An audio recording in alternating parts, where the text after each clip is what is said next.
From Trade to Territory, Class 8, History, Chapter number 2. It will be a revision video. So let's begin. This chapter is all about British East India Company, how they came as a trading body, and how they formed to carry out commerce in East Indies and other region. And then over time, the company expanded from trading to conquering and controlling the large parts of India. So, this chapter is going to explain how the company originally set up for trade transformed into a political and military power, eventually controlling vast territories of the Indian subcontinent. The formation of the British East India Company, it happened in 1600 year, that is CE, Common Era. The British East India Company was granted a royal charter by Queen Elizabeth I, which gave the sole right to that company to trade with Eastern India, or we can say eastern part of southeastern part of Asian continent. The purpose was to trade in spices, silk, cotton, tea, and other valuable commodities. The first trade post which they made was in Surat, Gujarat in 1613. But in your book, it is mentioned that they made first factory. They set up their first factory near Hooghly River, which is in Calcutta. So that is different. Factory is different. At that time, factory means a place like a storehouse. So they made their first factory in 1651 near Hooghly River in Calcutta. Then the company set up trading posts and factories along the Indian coast, including Bombay, Madras, and Calcutta. And we all know that why they were doing making the trade post in these areas, because these were near the coastal area from where loading and unloading of goods were easy. The expansion of British influence. Let's see how it happened. Initial rivalries. They had rivalries with the other companies like Dutch, French, Portuguese. As we all know, Portuguese discoverer, or we can say Vasco da Gama, who discovered the ship route from Europe to India directly. It was in 1498, first time he did it, and then other companies also came to India. It became easy for them to travel to India. It reduced, I think, 7,000 kilometer distance, so it was quite a good thing for them. And after that only they came in huge number to our country, and they traded and they exploited. And what else? Let's learn. So, political alliance. Initially, the company formed alliances with Indian rulers to secure trade routes and territories. Later, first they persuaded them. First, they started giving them gifts and a lot of respect. But later, what they did? Later, they changed their role as the company's wealth grew. It gradually took on a more powerful role, involving itself in the local politics and conflicts. So we have seen that they started doing fortification. They started keeping their one. They started appointing a person, a resident. We know it as a resident from our book. In the local ruler's court, so that they can influence, they can observe how the decisions are being taken by the local ruler. So it started happening, and then fortification. The company built forts to protect its trading post and expanded its power through military means. Then we see when these things were happening, it happened in Bengal also, and in Bengal, they, with the farman given by Aurangzeb to them, they started doing trade in Bengal, and that was duty free, means they were not giving any kind of tax to the Nawab of Bengal when they were doing any trade in Bengal. So it was not going well with the Nawab at that time, who was Sirajuddaulah, who protested against it, and he said that we need to get the taxes if you do any trade, and don't do any kind of fortification. So he started demolishing the forts which they had earlier made, the British East India Company. And that's why the Britishers got angry, and then there was a battle happened between East India Company and Sirajuddaulah, the Nawab of Bengal at that time. few more information should be added here. Like Bengal became a kingdom under Murshid Quli Khan. He was the founder, and then there was one more king, that was Ali Wardi Khan, not king, Nawab. And after that, Sirajuddaulah was the Nawab, and he didn't like it to happen, so he opposed it. And when he opposed, British East India Company called their chief in army chief who was appointed in Madras, and that was Robert Clive. He came to that part, Calcutta, and then he fought from the side of East India Company against Sirajuddaulah. But it was not enough. There was one more loophole, which was like Mir Jafar. Mir Jafar was a person who betrayed Nawab. He was the army chief of Sirajuddaulah, and he denied to fight from his side because he had given greed, or we can say allurement, that if the Nawab lost the battle, we will be making you the Nawab of Bengal. So it happened later, and then the other battle happened when Mir Jafar became the Nawab.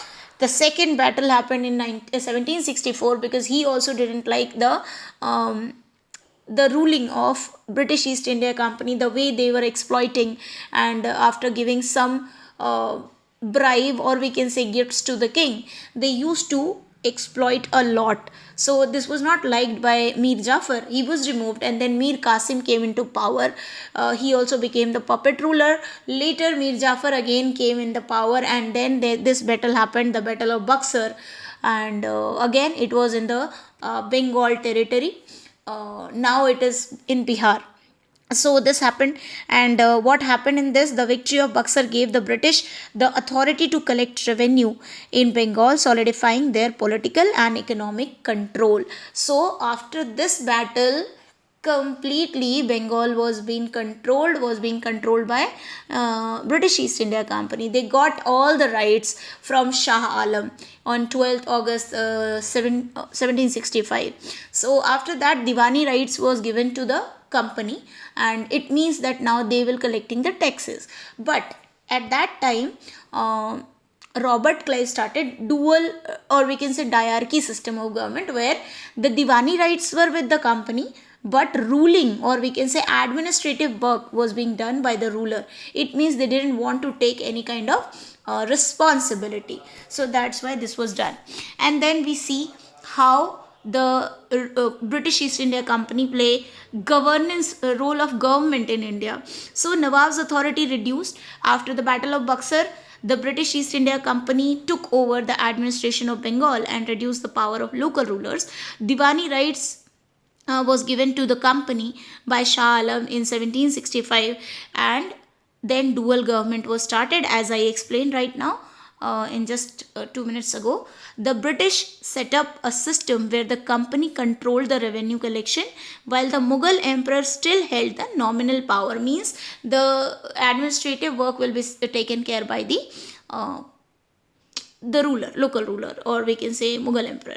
Expansion of control. Over the years, the company expanded its rule over various territories through military conquest and strategies. Now we'll be talking about military conquest. Military conquest means they fought many battles. We will be talking about Anglo-Maratha war, and then we will be talking about Anglo-Mysore war, and then we'll see what strategies of alliances they had, like subsidiary alliance and then doctrine of lapse. So let's see about their changes done by administrative, the changes which were done in administration, and then economic condition of our country. So revenue system, we can talk about revenue system, and there were 3 types of revenue system you have learned in 3rd chapter: permanent revenue, permanent settlement, then Mahalwari settlement, and then Rewatwari settlement. So these things we were going continuously like in the same way, but we learned it in a different chapter.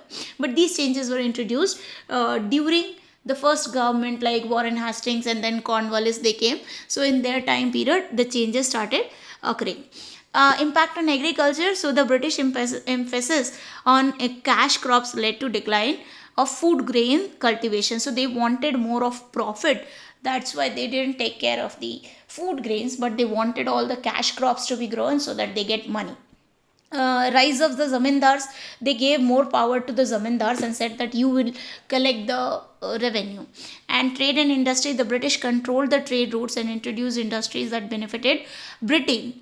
But India's traditional industries such as textile declined under British policy. So we should understand that in Britain at that time industrialization was going on, and they were producing in huge numbers. So at that time they were using machines, and the finished goods were more attractive, so they brought all those things in India, due to which the craft person who were doing handwork were their condition got bad. I mean, like they were not being given so much importance in India then, and everybody wanted the machine finished goods to be purchased. So that happened.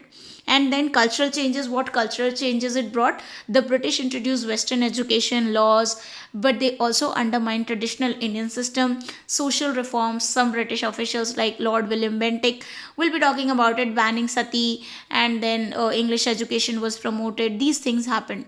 And then there were many, as I told you, the British used warfare to expand their rule over different parts of India: Marathas, Mysore, Sikh.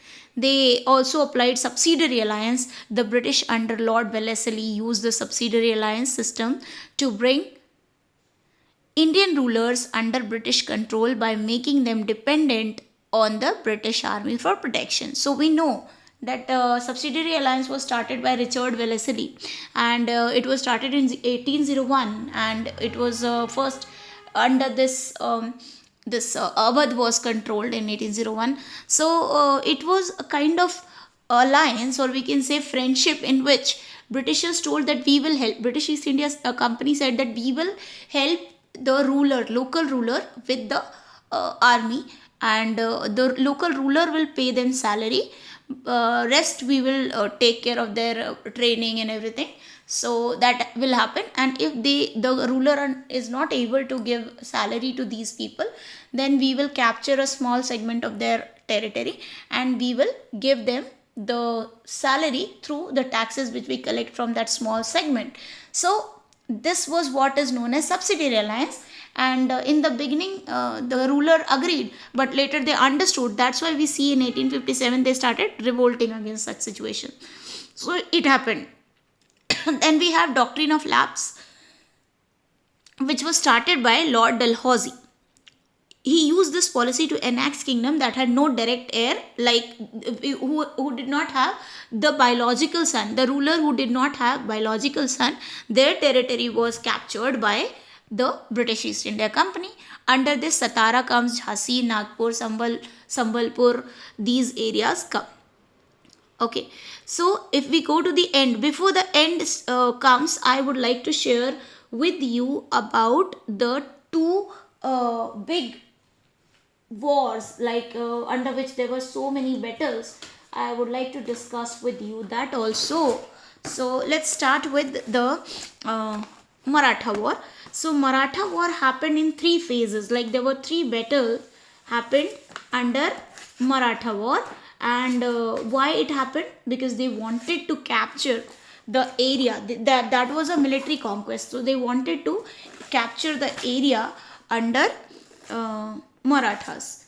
Okay, so they started attacking on them, and it happened in the year 1782. So they started from 1782, and the first battle happened. It ended with Treaty of Salbai. Like there was an agreement in which they said that that declared that there's no clear victor, no clear winner, and that's why the war was suspended for 20 years. Peace treaty it was. And then second war started in 1803 to 1805, which was fought again, and in that British gained the territory of Odisha and Delhi. Later, and yes, Agra also, some area of Agra also. Later in the third Anglo-Maratha War in 1817 and 19, they crushed Maratha power completely, and then they sent the Peshwas to one area which is near Kanpur, Bithur, and they told that they will get the pension regularly, they don't need to worry about anything else. So this happened. And after that, they had like not after that but before that also, they were continuing war with the kingdom of Mysore, which was in south, like today if you see Tamil Nadu and Kerala, these areas. So in that area at that time, uh, Tipu Sultan and his father Hyder Ali, they were ruling, and they were actually the chiefs of one kingdom that was Vodeyars, like the dynasty, Vodeyar dynasty. They were working under them, and later they took the command of that area, Mysore, and they made the kingdom Mysore kingdom. But they were not liked by British East India Company because they used to favor French East India Company always, and they had good friendship with the French people, and they had been trained in that warfare also, technique of war in French style war. So that was the thing, and Tipu completely stopped. Tipu Sultan was very, we can say, very powerful, very brave person, and his stories are so famous about how he killed a tiger alone. So the tiger toy is still in the England Museum in London. So yes, that is the thing we should know. And then we would be getting to know that Hyder Ali fought two battles. There were four battles under Anglo-Mysore War, and two battles were fought with Hyder Ali, Tipu Sultan's father, and when he died, later two wars were fought by Tipu Sultan. In the last war, which happened in 1799, before that there were three battles. One was in 1767 to 69, then 1780 to 84.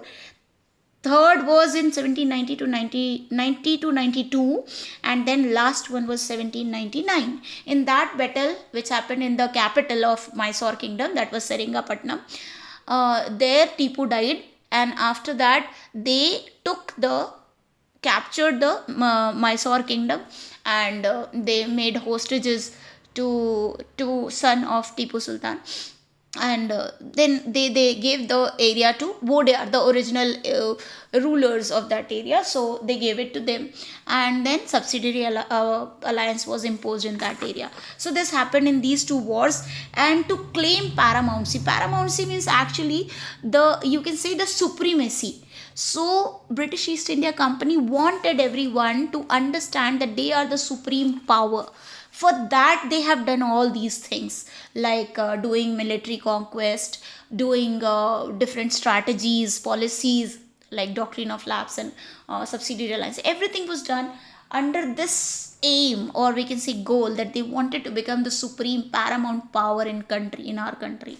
So they did all this, but there were some local rulers who challenged the British power in those some areas, like we saw how Tipu Sultan did it. And then there was Rani Chennamma, who was Kittur's queen, and that was in Karnataka.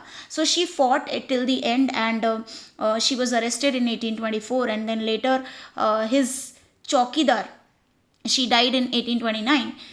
His chowkidar was Rayanna. He continued fighting, and he resisted for a few years to this like British East India Company, and he also died in 1830. So these are certain things which we should know. And there was some battle at that time in 1830s. East India Company was worried about Russia also, because Russia could have entered from the central part or from the western part. So he continued fighting with them in Afghanistan area, and in that now today it is Pakistan, but earlier it was Afghanistan, and the India's northwestern part. So they continued fighting in that area till in two battle there it happened in 1838 and then 1842, and the last was the Sindh was taken in 1843. So this way they controlled all these areas. And you learned about Maharaja Ranjit Singh. He died in 1839. So he was the we can say he was the king of Punjab at that time. So when he was killed, then Punjab was taken, annexed by in 1849. So these things happened, and this way this chapter ends. And in last we see how the company prepared their army. because they had to maintain that subsidiary alliance condition. So they used to like train their people in European style, and they made them drill training, and they taught them this discipline. They taught them new, we can say, type of armed weapons like muskets and matchlocks. All these were given to the Indian soldiers, and the number of these well trained people, and they were not able to call them sipahi, so they used to call them sepoy. And this way they trained the soldiers of their uh, army, and gained control over Indian territory. So this is how we finish this chapter, and we see how, like till the end, we see how India struggled in political way, or in economic way, or in all the different areas. Like everybody was struggling under this period from India. And then we can say there was a good impact also, that Britishers only was the reason who made India united, who made India a nation. So yes, we can say there was a good part also. And today we are celebrating Republic Day. So happy Republic Day, and let's continue with the learning thing. Keep learning.